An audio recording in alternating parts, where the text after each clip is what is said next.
está faltando é a capacidade do público entender quais são os grandes obstáculos dentro, vamos dizer, da própria pessoa. Ela quer ter uma vida melhor, mas ela segue modelos de uma sociedade que está muito endividada. Está aqui o mestre Serbasi para falar dos 20 anos, né, de contribuição para o desenvolvimento da educação financeira no Brasil. Mas a gente percebeu que falta ainda o brasileiro tirar, né, a educação do papel, ou seja, saber a regra de ouro, né, gastar menos do que ganha. Poxa, eu imagino que todo mundo saiba. O ponto é, por que isso não se torna realidade, transformação na vida das pessoas? Nós estamos considerando finanças pessoais e finanças dos negócios, 24 anos de carreira, livros, consultoria, palestras. Minha vida está muito bem resolvida, mas a gente acredita que a gente vai mudar muito a maneira das pessoas investir e comprar e financiar, porque uma vida planejada credencia a pessoa a fazer escolhas melhores. Isso vai valer para tudo, para seguros, para investimentos. É uma carteira de investimentos que é mais previsível e que ela tem um objetivo de longo prazo, uma duration mais longa, eu sei que vai ter menos resgate, eu consigo dar um produto de maior liquidez para o meu cliente também. Que esse é um tema discutido, obviamente, de maneira global, né? Não é porque o Brasil é um país, né, emergente que, poxa, a gente tem que ter aquele complexo, né, de inferioridade. De inferioridade, não. Nós passamos a fase da conscientização. Tem um trabalho muito importante feito por mim, por vocês, sim, por todos que fazem parte do Grupo Primo, todos os influenciadores. Esse agito que nós fizemos no mundo da mídia, levando a educação financeira, fez com que as pessoas hoje chegassem a uma condição de consciência. Está endividada, a pessoa sabe que está endividada porque comprou muito a prazo, porque não teve uma reserva de emergências, porque confiou demais num cenário otimista, não confiou numa mudança de cenário quando vira um governo, quando vira uma moeda, enfim. A pessoa tem consciência do porquê do problema. Ela não consegue mudar.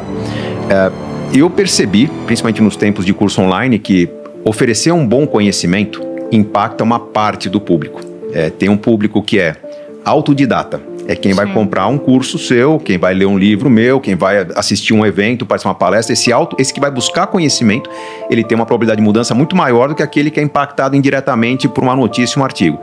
Dos que vão buscar informação, os que são efetivamente autodidatas, que leem e colocam em prática, ouvem e saem fazendo, são a menor parte. Vamos citar uns 20%.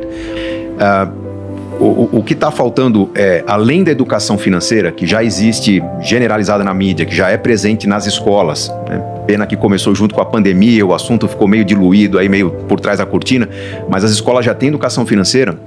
O que está faltando é a capacidade do público entender quais são os grandes obstáculos dentro, vamos dizer, da própria pessoa. Ela quer ter uma vida melhor, mas ela segue modelos de uma sociedade que está muito endividada. Então, puxa, eu cheguei à vida adulta, né, tô casando, a família quer que eu tenha uma casa própria. Vou buscar casa própria onde? No banco, vê o financiamento. Vem um limite de financiar até 30% da minha renda na prestação. Eu acabo seguindo modelos que são os modelos que todo mundo segue. Numa sociedade em que 80% das famílias estão endividadas. Não é possível que esse modelo vá funcionar. Então, acho que o grande desafio é convencer as pessoas a seguir um modelo totalmente diferente da média. E isso significa agir de uma maneira diferente do que papai e mamãe esperam, do que o vizinho cobra, do que o compadre que dá o tapinha nas costas celebra, carro novo, tênis bacana, celular, relógio e tal. Então esse convite para uma vida diferente significa um convite para vencer o status. Vencer o status é complicado numa sociedade que tem um histórico de pobreza. Porque acho que todos nós aqui temos uma origem que, puxa, papai teve menos condições que a gente, vovô menos ainda, e a gente quer mostrar para a sociedade que a gente está evoluindo. Como as pessoas não valorizam no Brasil diplomas, conquistas imateriais, a gente usa as conquistas materiais para simbolizar as conquistas. Então o jovem tem pressa para ter o celular da moda, o tênis da moda, não tão jovem já quer ter um carro bacana, não tão jovem também quer ter uma casa própria. São mais que o Instagram também, né? E foto, ostentação. Exato. Então, e esse mesmo jovem, quando fala, puxa, cansei do Brasil, vai morar fora, ele vai morar num porão, vai morar num barco, vai morar numa Kombi, né? Fala, pô, porque longe da sociedade ele tem um comportamento que permite a ele rumos diferentes, mas imerso na sociedade dele, ele titubeia, porque ele não tem referências. Então, aí entra a questão do planejamento, que é De repente buscar referências para alguém que fala, ó, tem uma estratégia, mas eu vou acompanhar a sua estratégia. Eu tenho a orientação, mas ao longo do processo você vai se ver diante de uma decisão difícil e pegar todo o dinheiro que você tem, todos os 20 mil ou 200 mil reais que você tem, tirar da poupança e pôr num CDB, que tem imposto, que vai ter uma relação bancária diferente, mas eu tô aqui para dizer que você está no caminho certo. Então falta um pouco dessa convicção e confiança para que a educação financeira vire inteligência financeira e se torne prática no dia a dia das pessoas, como se tornaram práticas, por exemplo, hábitos de exercícios saudáveis. Alguns anos atrás, era um negócio, todo mundo lá na moda, né? Queria dar uma orientação, o que você faz, o que você não faz. Alguns se machucaram, outros não. As pessoas aprenderam a buscar o profissional correto, adotar uma política, uma rotina correta e hoje praticam exercícios saudáveis. Com a alimentação, a mesma coisa. Acho que a educação financeira está vivendo talvez o fim de uma moda, e daqui para frente tem a consolidação de uma maneira de pensar própria do que precisa ser pensado para ter uma vida financeira mais equilibrada. É uma combinação, sim, da educação que leva a ter a consciência que o Gustavo falou, e aqui acho que o trabalho que vem sendo feito, né, como bem colocado por todos, né, por vocês, poxa, já fez com que a educação evoluísse muito, né? As pessoas têm mais acesso à educação do que, de repente, eu tive lá atrás, né, naquele cenário de hiperinflação em que o consumo ele tinha que ser curto prazo mesmo, não tinha jeito. Eu vivi isso, né? Então é muito difícil você se distanciar dessa cultura curto-prazista, porque era até uma questão de necessidade. Consumir para se defender da inflação. Exato. Era a única saída, né? Você não tinha um mercado desenvolvido como a gente tem um mercado hoje. Mas quando eu volto ao tema letramento, existe uma componente, esta sim, que afeta o ser humano, que é o lado de como lidar com decisões. É o lado da psicologia econômica, é o lado do comportamento, né, diante do cenário. Então tem muito mais a ver com vida, com psicologia, do que necessariamente saber a técnica de como lidar com o dinheiro. Olha que interessante, na OCDE se discute o tema de educação financeira, mas eles trazem uma perspectiva um pouco mais ampla, que talvez não caiba, não sei se é exatamente essa tradução do letramento financeiro. Né? O que eles querem dizer com letramento? Tem a ver com o desenvolvimento, com a digitalização. Porque, veja, na psicologia humana é muito difícil quando você tem muitas opções de escolha. Se lá atrás, né, a gente ficava imobilizado, porque na realidade a gente não tinha opção de escolha, hoje o efeito de tomada de decisão nos leva a esse imobilismo exatamente porque agora eu tenho o excesso. Né? Então, tudo isso gera essa paralisia e essa dificuldade de transformar a educação em a atitude que leva ao que a gente começou a discutir aqui, que é a transformação.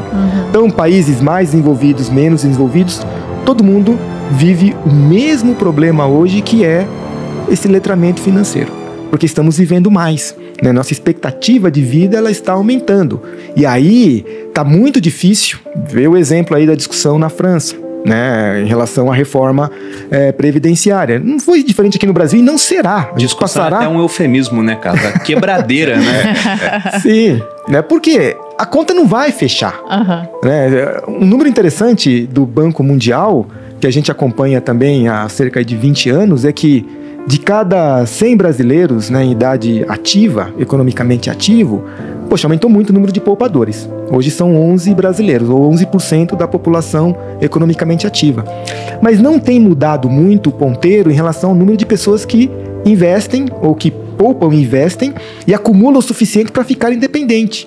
Agora, por que isso não está acontecendo? Porque você tem esse outro fator que é as pessoas estão vivendo mais. Então, o dinheiro, realmente, ele não está sendo suficiente para manter esse padrão de vida, esse custo de vida na longevidade. Então, junta tudo isso dentro do que é o letramento, o desafio, então, ele é da humanidade, quando se fala em finanças, o que, por outro lado, numa perspectiva positiva, tem muita, mas muita oportunidade para a gente fazer, né, um trabalho realmente que gera transformação e que pode mudar a história, né?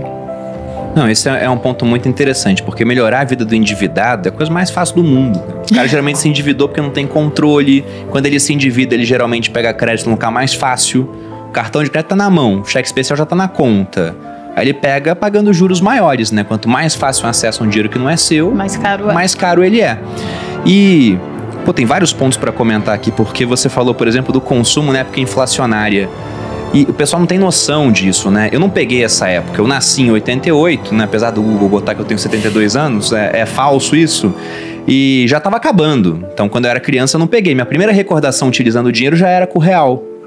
E, inclusive, uma ótima recordação. Meu pai me deu R$10 em 94. Eu quase comprei a padaria da esquina com R$10. Eu podia ter virado sócio. Mas nessa época, não tinha como o pessoal se planejar para longo prazo, porque se todo dia os preços mudavam, você ganhava o dinheiro e ia rapidamente fazer sua compra de mês, que é um hábito que o americano não tem, por exemplo, e a gente tem.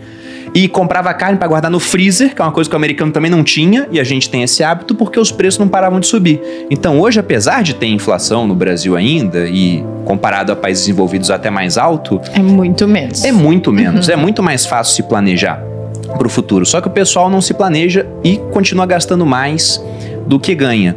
E o Serbasi citou uma estatística que eu ia colocar aqui, que é da Confederação Nacional de Comércios de Bens, Serviços e Turismo, falando que a gente está batendo recorde histórico de endividados. Praticamente 78% da população.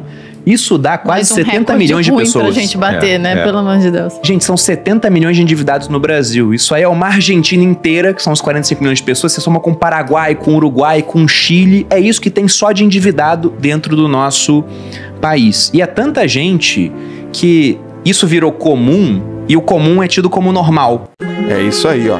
A galera, gente, deixa os comentários, dá o like, espero que vocês tenham gostado. Quem não se inscreveu ainda no canal, se inscreve no canal. Tamo junto, mais uma vez. Galera, um forte abraço. A gente se vê no próximo. Valeu! Valeu, pessoal. Tchau.